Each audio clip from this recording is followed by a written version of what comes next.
as soon as the game is launched, it belongs to the players. So the players will tell us what they want from the game, and this is how we're going to be able to improve. We have a lot of ideas, right? We're designers, we're developers of the game. We have a lot of ideas about how to make it perfect. This is where people who actually play the game will come in and tell us. I got an exclusive interview with the developers who are currently making the 7 Days to Die spin-off game, 7 Days Blood Moons. It's a game made by Illogika, who are a Canadian development studio of about 30 people who are dedicated to making 7 Days Blood Moons. And in this interview, I asked them all about how this game came to exist, what their thoughts around how this game has been received are, as well as their thoughts on community feedback, and what they plan to do in the future. It was extremely fun and very interesting to interview these guys, so thank you Illogika for your time. This is probably going to be a long one, so grab some snacks and let's dig into this interview.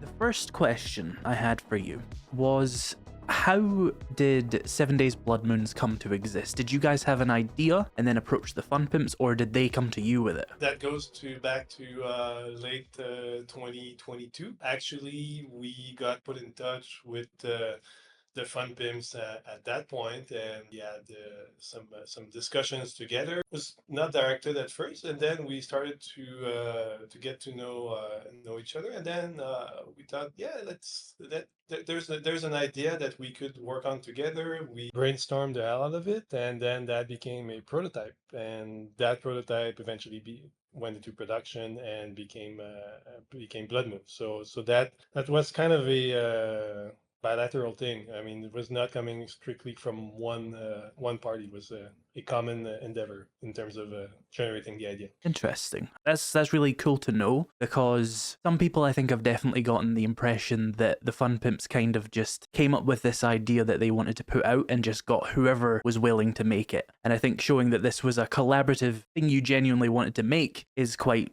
good to see. So would you say that the Fun Pimps put a considerable amount of their own effort or personnel into this game? Would you say that this game is taking anything away from 7 Days to Die in its development? No, not at all. I mean, they've been supporting us. They've been acting as the publishers, but it's definitely a game that's made by Logica. Of course, they keep an eye on things and make sure things are in the right direction, as any publisher would. But no, it's not taking anything away from 7 Days to Die. Okay, so the people who have concerns that like the Fun Pimps are wasting time on their game making this one, that's just not real. It's just all you doing this and the Fun Pimps sign off on it, basically. Yeah, exactly. So sometimes they have some great ideas, and so we change and tweak as needed. But yeah, it's on our end. My first question would be, and this is one of the most controversial things about Blood Moons that I would love to hear more about, what was the thought process behind the change in art style for Blood Moons, the cel-shaded comic book style? When the game was first presented at PAX, like a little while ago, the game did not have this shader at that point. So we were very very close to what 7 Days to Die looks like. But that created some feedback and concerns that the game did not have its own visual identity. It needed to be separate. The tone, the feel, the rhythm, it's all a little different. Visual comic book style was brainstormed. So it took it a little while to find the right look and feel for the game. But we, inspired by other games out there, and of course other media like comic books and all of that, it seems like the right visual tone to communicate the fast pace of this game, communicate that it's not a survival simulator like 7 Days to Die is. It's much more action oriented while still retaining a lot of the building elements. So you mentioned there that it's a shader. Does that mean that it's something that could be switched off, or is it kind of very much baked into the game? so it's big. So I said shader. Yes, there is a shader, but the assets are all modified to fit the environment. So even assets that come from 7 Days are heavily modified to fit. So it's not something that we can turn on and off at will. I suspected as much. I thought I would ask that because I know some people are very much turned off by the art style, and to be fair, lots of people really do like it as well. And I thought I would at least bring up the possibility of being able to enable it or disable it. And obviously, it is baked into the game, and that's kind of just part of it. One of those things. Yeah, we feel that the visual style fits a lot more the type of game that we've built. It is something that actually makes a lot of sense for us.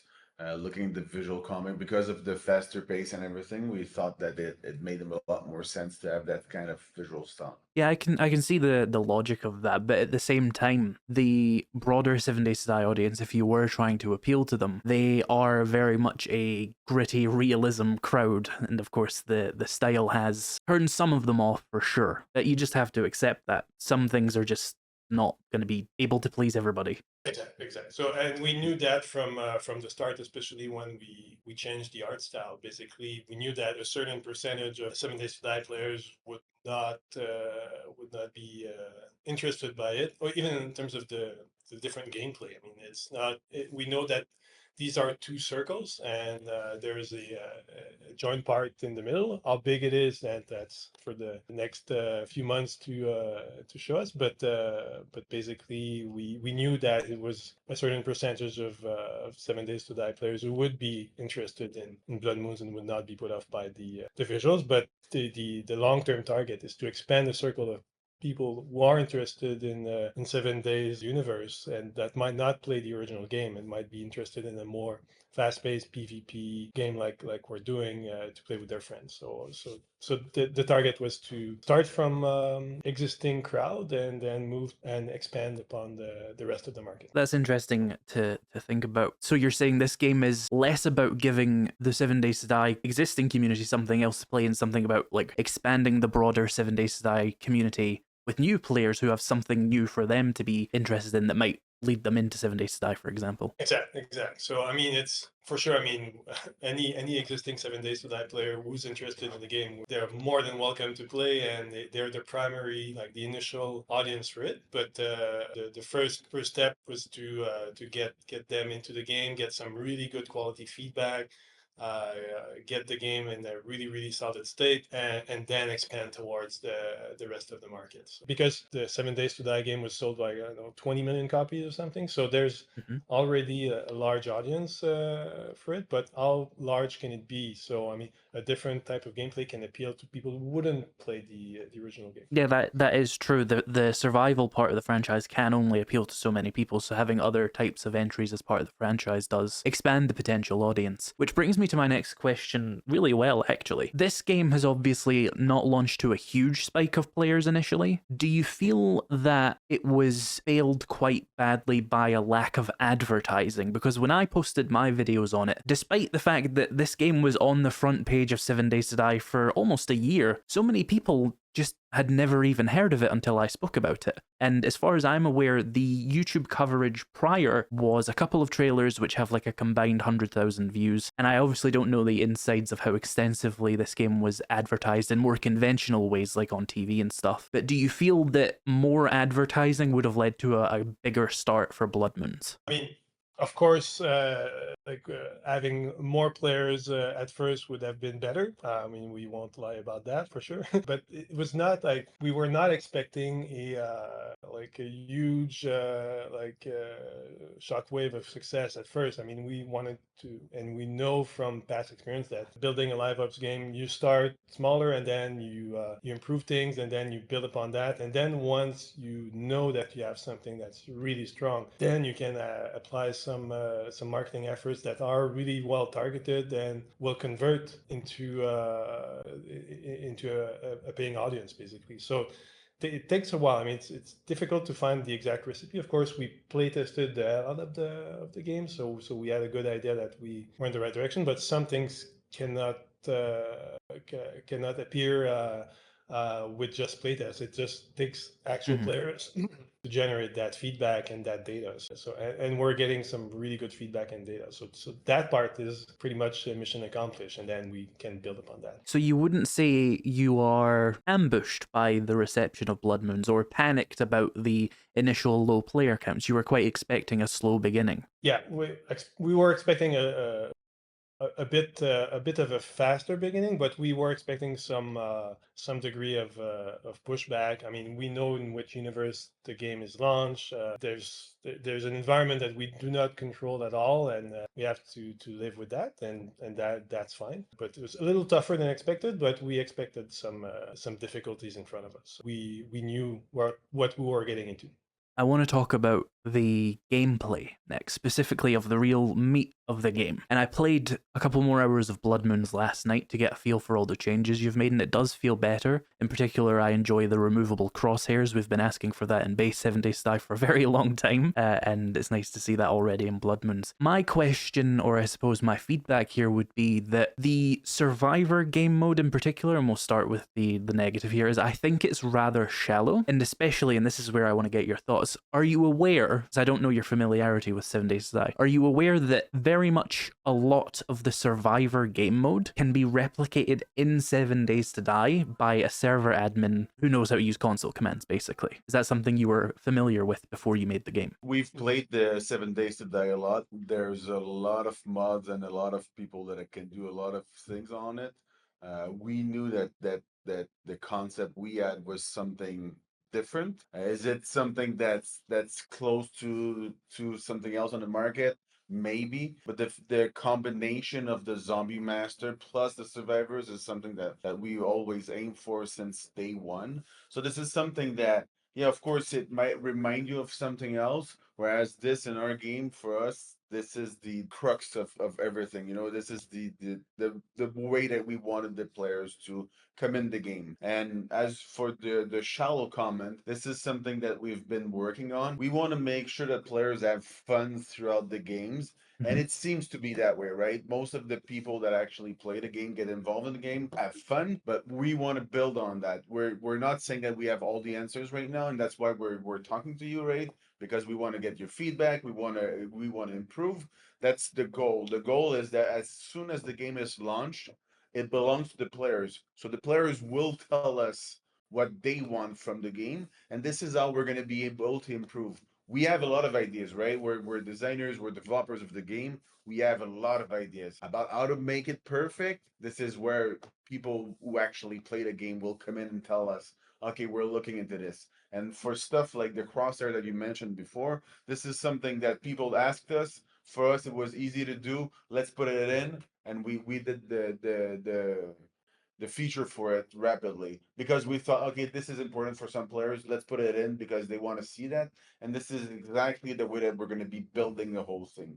That is very encouraging to hear. Just to clarify something, I'm speaking to David and Dave here on this one camera, right? Yeah. Dave, the person on my left here.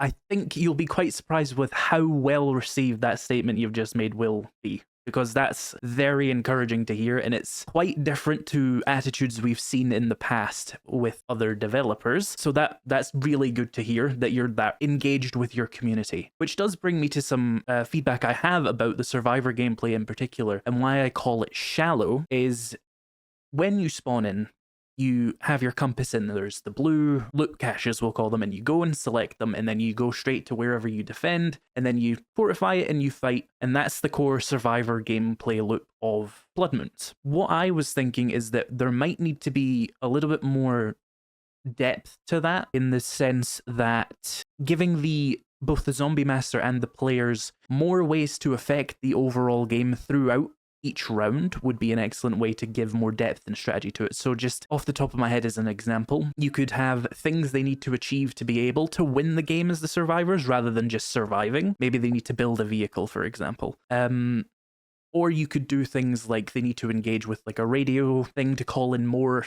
airdrops on the next round or something like that. Things that will draw the survivors and the Zombie Master together throughout the rounds to make a little bit more dynamic, because right now it is kind of linear in the daytime experience, at least, where you just sort of look at your compass, run straight to all the caches, pick them up, and then you kill the one sleeper who attacks you every 5 minutes, and then you do the building and fighting part. So I think more depth to that preparation phase that could have broader effects on the larger match would be a way to increase the depth of that. That's where Bobby comes in and tells you that all your ideas are very good and he's looking into it right now. Yeah. Yeah. Well, we already had the idea of match objective to create at one point, and especially what you said about like building a radio or something like that. I think it ties up with the twist on the game, because I've seen amongst your comments there was a point about the game being similar to others, and I think the difference with our game is that it's a 4v1 like other games, but we have the destructible and constructible world, and I think this is a twist that doesn't exist to my knowledge in other games. So we want to exploit that and use that to the best. And every time we make an addition, try to tie that up to that special point, that special twist of the game. Yeah, the match objective about building stuff and destroying stuff, and like let's say you have to build a bridge to reach the airport before the end of the game. So that's kind of the things that we are exploring, and we intend to build in the game at one point. Yeah, so it's good to hear that you're leaning into the destructible and constructible environment, and I assume you plan to expand on destruction and construction more than is currently in Blood Moons. Of course, there's a limited array of blocks you can currently use and stuff, and that's for gameplay reasons, because you can't give us all 1,200 shapes. We'd be fiddling with the menus. But do you plan to expand the buildable stuff a little bit more in Blood Moons? Yes, definitely. We have some turrets in store that we want to add at one point.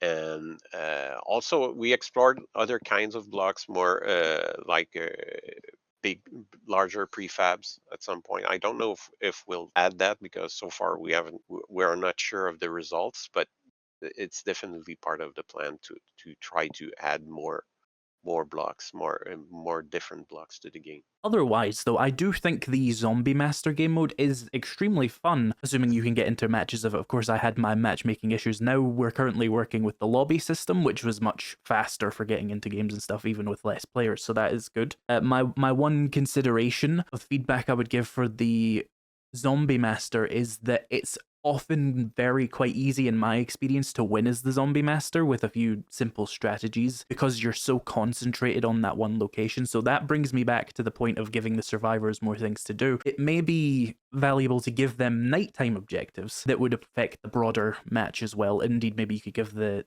Zombie Master other things to do other than just killing the players that would split the Zombie Master's resources up a little bit more and make the gameplay less just standing and trying to fight all these zombies and having a little bit more strategy to it at night for both the Zombie Master and the survivors. Mm-hmm. Yeah, the special box is a case of where we want to draw the players outside of their bases. This is something that Bobby came up with, and we all thought that it was interesting for to drag the players out of their base from camping and just staying there. You want to risk it. You want to go and get something amazing for you to play with.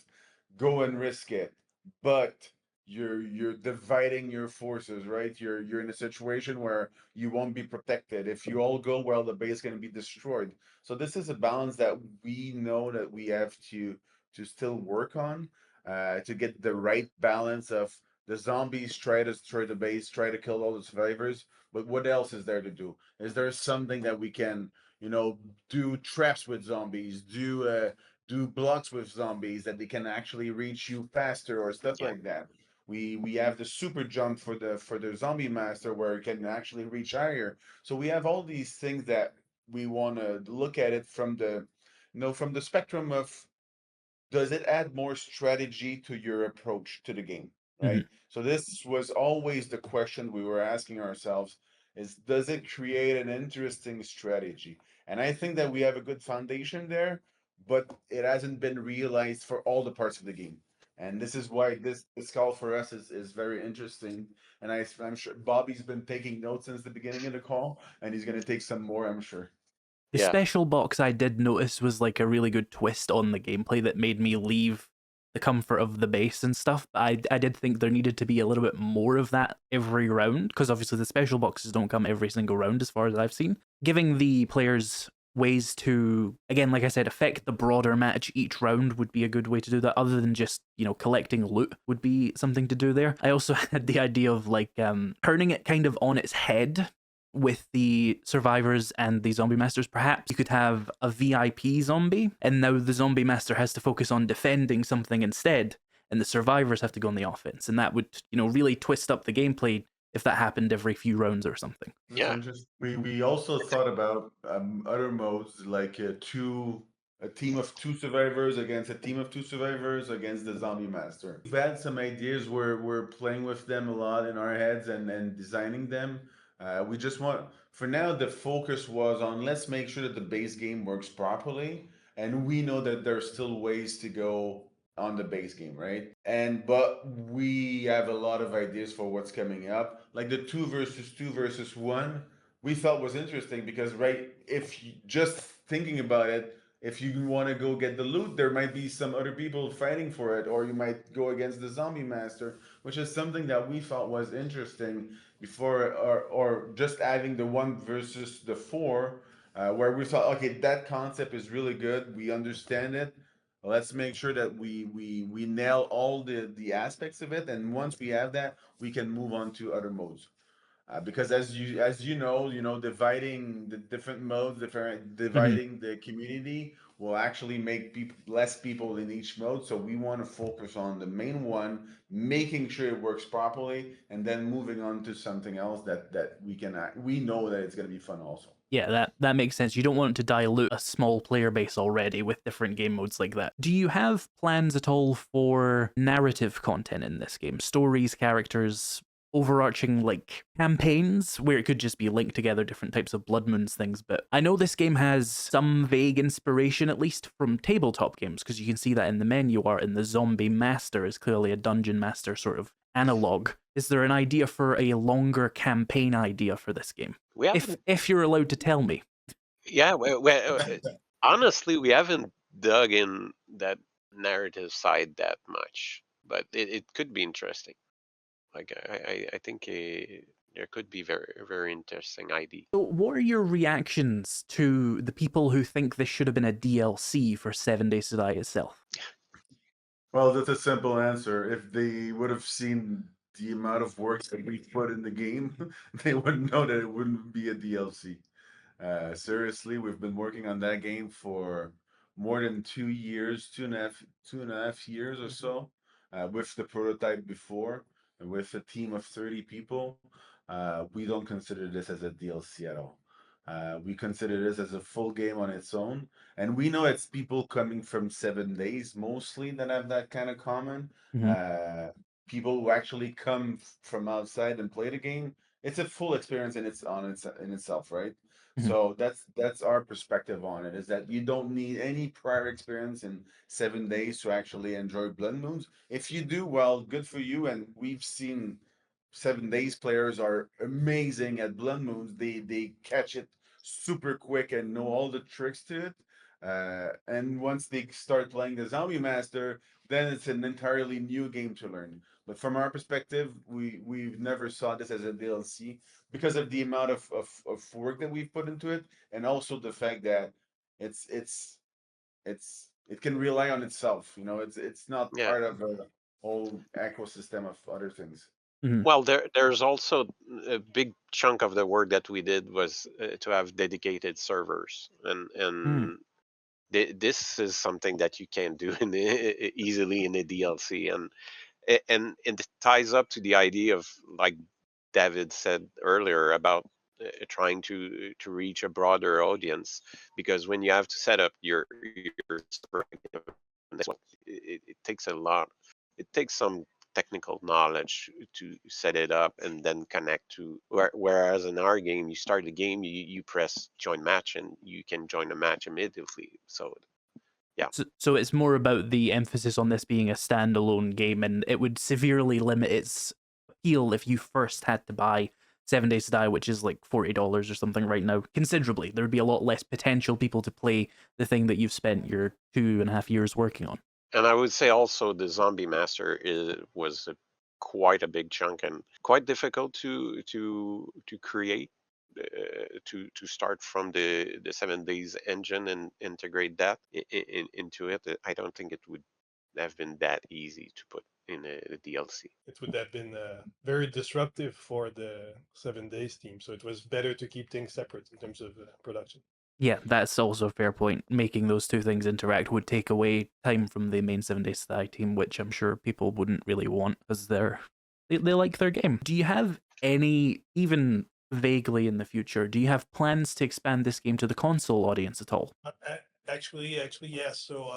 So we decided to start with the PC Steam release, and then add controller support, and then eventually going to console. But we wanted to be really solid in a success on PC, then move to a console audience as well. A curiosity I have towards that is we're dealing with a situation here where the Fun Pimps are the publisher of this game, and you guys made Blood Moons on PC. Would this involve a third studio in this chain making the console stuff, or would you guys be making the console stuff yourself? Well, normally it would be us, depending on the time available and what we can do, but we would definitely be first in line to do it. So, but we at Logica, we're also a service studio. We're used to work with other contractors in parallel, so we could take charge of another entity working hand in hand with us, depending on what the game needs and what time is available on the team. Then yeah, we'll take a decision with the Fun Pimps on that and what makes the most sense to go to market for consoles.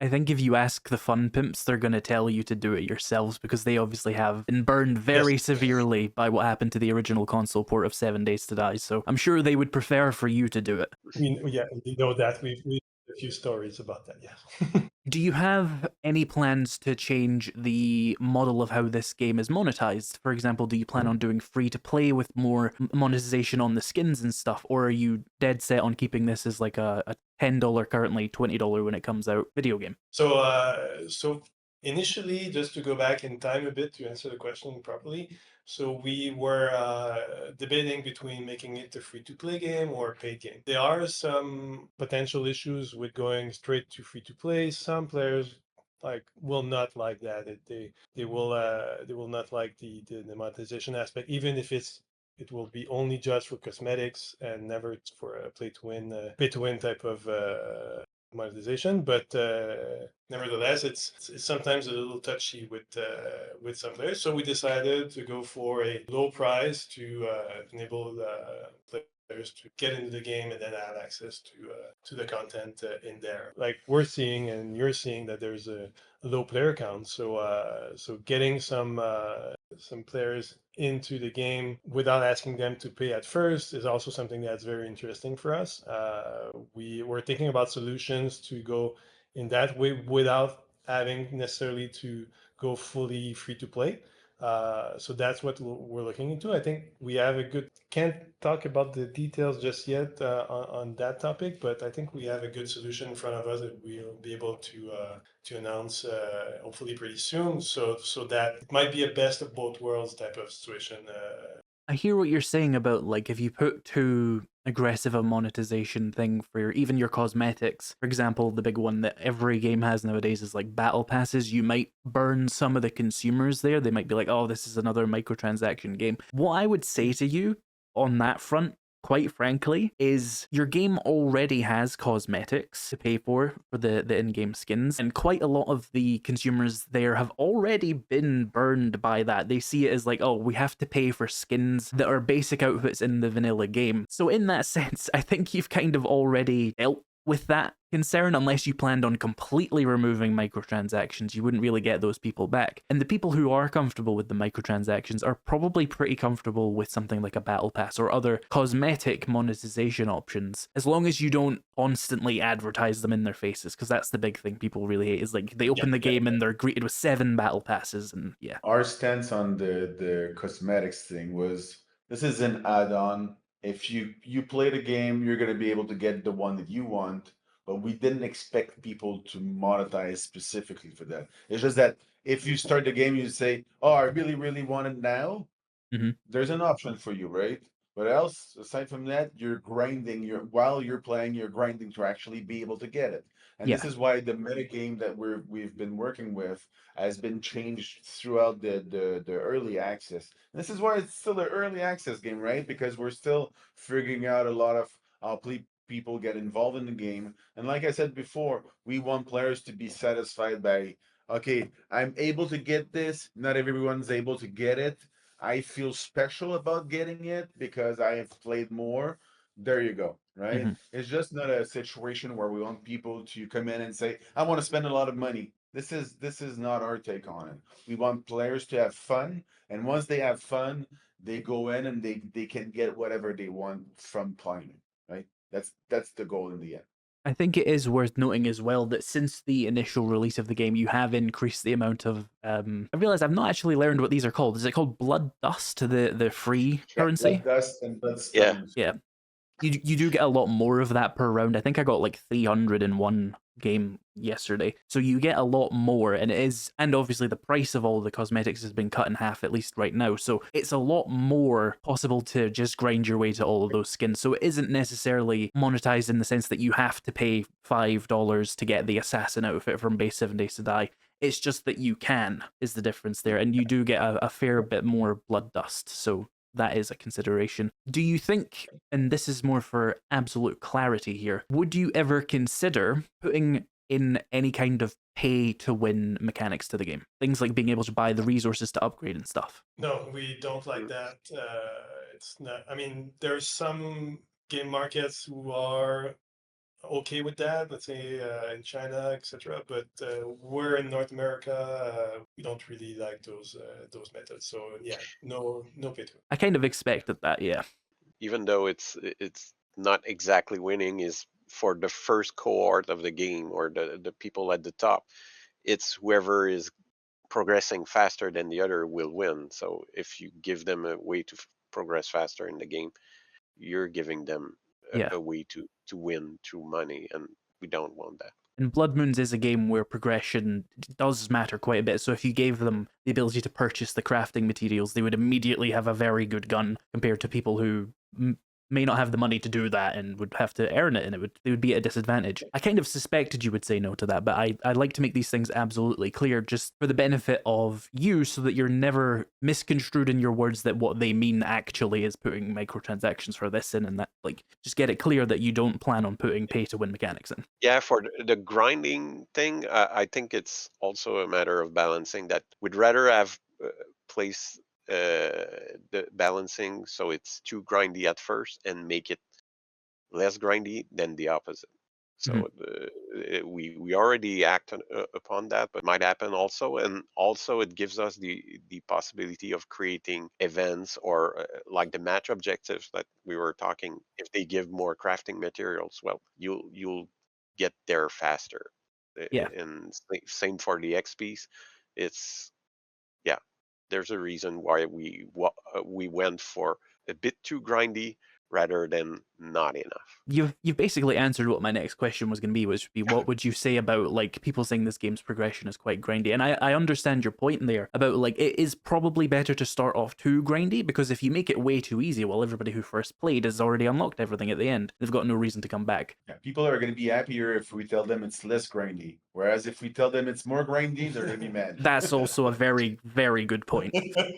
Yeah. As simple as that. Do you have any interesting things you would just like to put forward that are plans for the game that you want to talk about? So the endless mode is much more. It's much more an attrition war than the regular mode, and it's you have one night. There's no day there because the days in the game is always about creating a pause in the tempo of the game, so people can regroup, gather ammo, and rebuild defense. The zombie master can try to prepare for the night, place his token, try to nip a bit at the defense of the survivor, destroy their containers and IDs like that. But the endless mode is more about, okay, it's full on action all the time. And the goal here is, well, you have zombies who have better damage and HP bonus, are as the game progresses through time. It will be only PvE, no zombie master for the moment, because we want to make sure to balance it right Mhm. with the survivors. And that AI zombie master will unlock more tokens to be placed at the same time and more tier, like he will gain access to his token of higher tiers, and there's no blood moon point involved, so it's whatever you place, you can place as token, they spawn their maximum number of zombies, and it keeps on going like this until the survivor dies, like all 4 survivors. So this is both the night never ends and the game mode never ends then. Yes. Okay. Well, it ends when the Yeah. AI wins. Yeah, it ends when the AI wins. So the survivors, all they can do is try to survive longer. And the longer they survive, we increase the XP and the crafting rewards. And the goal here for the balancing is we want we want to reward high performing players with something that will progress a bit faster, like per hour involved. Mhm. Like if you're good, so it's kind of you risk it in a way. Like the regular will be, well, here's a steady income of XPs and crafting materials. But if you think you're good, you can try the endless mode and risk not getting a lot of that, less than you would have in the regular mode. But if you're good, you can stand a little longer and get higher rewards. I think that's good in another way as well, because not only are you incentivizing people to play that game mode by giving them better rewards, but you're also giving them something to work towards beyond, like, I want to unlock this gun. There's like, oh, I want to survive this many nights, because currently it's kind of Yep. just win or lose. So Yep. that's something that might keep people like kind of addicted to it in that sense. That's one goal. Well, like we were planning to have a leaderboard at one point for that mode, for sure, to display and for bragging rights. I think as well, the fact that this game mode is PvE will actually appeal to a new, more 7 Days to Die related audience, because a lot of 7 Days to Die players, they just don't appreciate PvP at all. So having a PvE game mode like that, where it's basically an AI director that just attacks you and you have to just play how you play and that's it. There's no like, because I know when I was playing, I was immediately annoyed by the people I was fighting against because people are going to try really hard and do annoying strategies. Yesterday, somebody got one of their zombies, ran up to me when I was standing next to a barrel and tried to explode me. That was quite annoying, and I don't think the AI would do that. And I think a lot of people have a similar opinion of just like, I just don't want to deal with enemy players right now and people like really trying. So a PvE mode would probably be very good for the game. Obviously, it does have it already, but it's not. I don't think people have noticed that as much. It's been a focus on PvP. There is an AI zombie master right now, but it doesn't. I usually win against it, even solo. So I think having this endless thing where they just get harder and harder and harder would be a good way to balance the difficulty of AI zombie master's never going to do anything insane unless maybe you plan to, but you can just give it more and more unfair advantages to give it that sort of like challenge that the normal 4-round doesn't really get you against the AI, and that'll be more appealing for the PvE players, I think. Yeah, I agree. What would you say to the people who are now aware of your game but still aren't sold on the game? What would be the thing? What would be your quick pitch to make them try it if you have one? It's yeah, for me, like I did that speech so many times. It's a 4v1. It's about build, loot, and fight. This is something that's never been seen. Controlling the zombie is something that never been seen. Controlling the zombies, I must say. And seriously, one of the things I tell people also is that it's like every game feels different. Whenever you play with different people, it feels different. You do different things. Of course, there's a lot of redundancy between the games that we spoke about, that you spoke about. We know about it, but all the aspect of one point the zombie can destroy the entire church that you're standing on, or the other point he comes in and he explodes himself in your face. There's all these like small player moments that are very interesting and that are easy sell for me in my mind, that players, once they get into the game and once they get involved, they'll feel it about that. We've been playing that game for a long time, and we're always still having fun in each Mhm. and every game because it's always different. It's not a quick, but That was still relatively quick. It wasn't on for like 10 minutes. So Perfectly fine. And I have a conversely, what do you have to say to your existing players and fans who are still supporting the game? Do you have any words you want to say to them? We want to say a huge thank you. Thanks for sticking with the game and through every hotfix that we put out.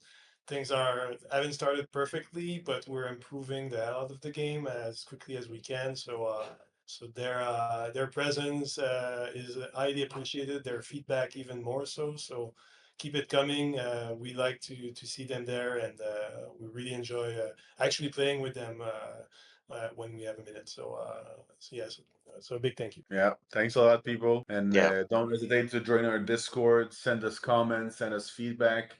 We love it, and we're improving the game based on your comments. We also have ideas, of course, but we want the community to be involved in the making this game perfect. So thank you. yeah.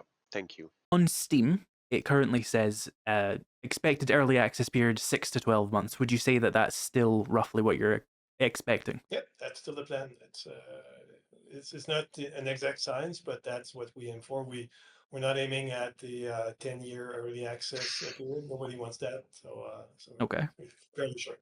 And what would you say, just like one single thing, one aspect, one thing, you'll know what I mean when I say this. What would you say is your number one priority? Not necessarily like, oh, we want more players. Like, what is the piece of this game that you are considering your number one priority right now? In terms of production development? Yes. I think it all depends on whoever you're talking on the project. Like if you're talking for us designers, it's all about balance. Like we want to achieve a better balance. It's not easy, but we're and the feedback that we receive, the tracking, the tracking of the data is very useful to achieve that. But if you talk to programmers, for example, well, we have some programmers for the online. They're very concerned about the stability of the game and the stability of the connection. And I think you mentioned it in your video. The rodeo clown is front and center in on the Steam page. It's not yet in the game. Were a few issues, but it's coming along. And to me, that's something that's high up on the list. Do you have anything else you want to say, or any topics you want to bring up that you would like to just talk about that I haven't thought of for my questions here? Like the main points have been broached. So yeah, I just wanted to say thank you for having us. It's really nice to be able to have a chat. We're really open to have another one later on as needed. It's super fun, and thanks for the constructive ideas as well. It's cool. It's something that we're listening actively for those sorts of feedback to improve the game. So it's really appreciated. So that was my interview with Illogika. Are there any questions you think I missed out on? Leave them down below and maybe I can get them answered for you in another interview down the road. Overall, I'm quite satisfied with these answers. I think Illogika have definitely shown that they are not the fun pimps and that this is something they are truly passionate about and they do want to see it succeed. It's very refreshing to see a developer contact me and actually be interested in what my community, and myself of course, have to say about their game and be open to the criticism and the questions and just generally sharing their ideas. They gave me complete freedom to ask whatever I wanted, and they were pretty much ready to answer anything I had in mind, which considering my reputation I think is certainly a brave choice of a developer to do that. This game certainly isn't perfect yet, but with 10 patches in the last 24 days, you can't argue that they're not trying, and they clearly want to see the game succeed through quick iteration and adjustments. During early access, the game has been reduced from $20 to just $10, and the skins have all been reduced to half price, so they certainly have listened to those initial criticisms about the game, and they very rapidly moved to solve the matchmaking problems that drove me up the wall on release. And certainly there are actually 6 maps now instead of 3, which is definitely an improvement. I'm still not going to be playing a huge amount of Blood Moons until those game modes and stuff come out, but this has definitely renewed my interest in the game's future because I'm excited to see what they can make of it. Thank you so much for watching. If you enjoyed this video, why not check out my overview of the roadmap coming up in Blood Moons for a clearer image of the new content coming.